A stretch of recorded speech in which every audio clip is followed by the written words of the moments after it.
انسان کی زندگی اس دنیا میں ایک امتحان سے گزرنے کے لیے بنائی گئی تھی، جو اللہ تعالیٰ قرآن میں فرماتے ہیں کہ وما خلقت الجن والانس الا لیعبدون، کہ ہم نے جنوں اور انسانوں کو صرف ایک ہی مقصد سے پیدا کیا تھا اور وہ ہے عبادت۔ مگر اس دنیا کے اندر اپنے رب کو تلاش کرنا، اس کے پیغام کو تلاش کرنا اور پھر اس کے احکام کے آگے سر تسلیم خم کر دینا، یہ کام انسان کے لیے اچھا بھی تھا، احسن بھی تھا، اور یہی مقصود اور مطلوب ہے۔ لیکن انسان دنیا سے امید لگا کے بیٹھا رہا اور اسی کی رنگ رلیوں میں اپنے سکون کو تلاش کرتا رہا۔ اس لیے انسان اپنے مقصد، اپنی زندگی، اپنے مستقبل اور اپنی آخرت سے اور اللہ کی ملاقات سے غافل ہو چکا ہے، اور یہ غفلت ہی انسان کے انکار،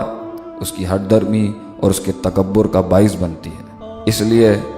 غفلت کا علاج بہت ضروری ہے انسان کو اس دنیا کے اندر سکون، راحت، اطمینان دینے کے لیے، اس کو اس کے مقصد کو سمجھانے کے لیے اسے اس نیند سے بیدار کرنا بہت ضروری ہے جس نے اس کی زندگی کو تباہی کے دہانے تک لا کھڑا کیا۔ اسی غفلت کی وجہ سے انسان لوگوں سے امیدیں رکھتا ہے،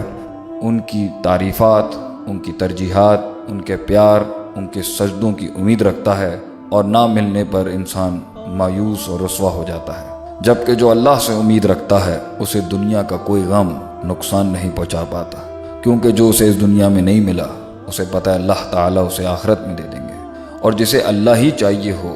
اسے دنیا سے کیا لینا دینا یا اس کے نقصان سے کیا لینا دینا۔ ہمارا مطلب یہ نہیں کہ انسان دنیا کے اندر کوئی کام نہ کرے، بلکہ اس دنیا میں کام کرتے ہوئے اپنے روحانی اصولوں کو جو قرآن و سنت میں اللہ نے نازل فرمائے ان کو اپلائی کر کے ہی انسان ایک کامل مخلوق بن سکتی ہے۔ قرآن میں اللہ فرماتے ہیں اس غفلت کی وجہ اس دنیا کی چھوٹی، ذلیل اور حقیر اشیاء کے اوپر مطمئن ہو جانا ہے، اور یہ تب ہوتا ہے جب انسان دنیاوی زندگی سے راضی ہو جاتا ہے، اور دنیاوی زندگی سے انسان راضی تب ہوتا ہے جب اسے آخرت بھول جاتی ہے، اور جب اسے آخرت بھول جاتی ہے تو اسے اللہ سے ملنے کی کوئی امید نہیں رہتی، اور جب اسے اللہ سے ملنے کی کوئی امید نہیں رہتی تبھی انسان غافل بھی ہوا ہے اور حد سے تجاوز بھی کرتا ہے۔ اس پورے کانسیپٹ کو اللہ نے قرآن میں سورہ یونس میں بہت اچھے انداز میں بیان کیا۔ اللہ فرماتے ہیں ان الذین لا یرجون لقاءنا، بے شک کہ وہ لوگ جو نہیں امید رکھتے ہماری ملاقات پر،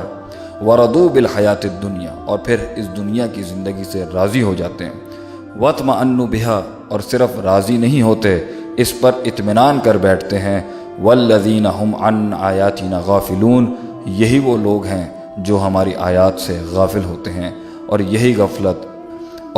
غفلت اللہ آگے والی آیت میں فرماتے ہیں اولئک مأواہم النار بما کانوا یکسبون، یہی غفلت انہیں آگ میں لے جاتی ہے جس کی وجہ سے وہ اپنے ہاتھوں سے جو کمایا کرتے تھے۔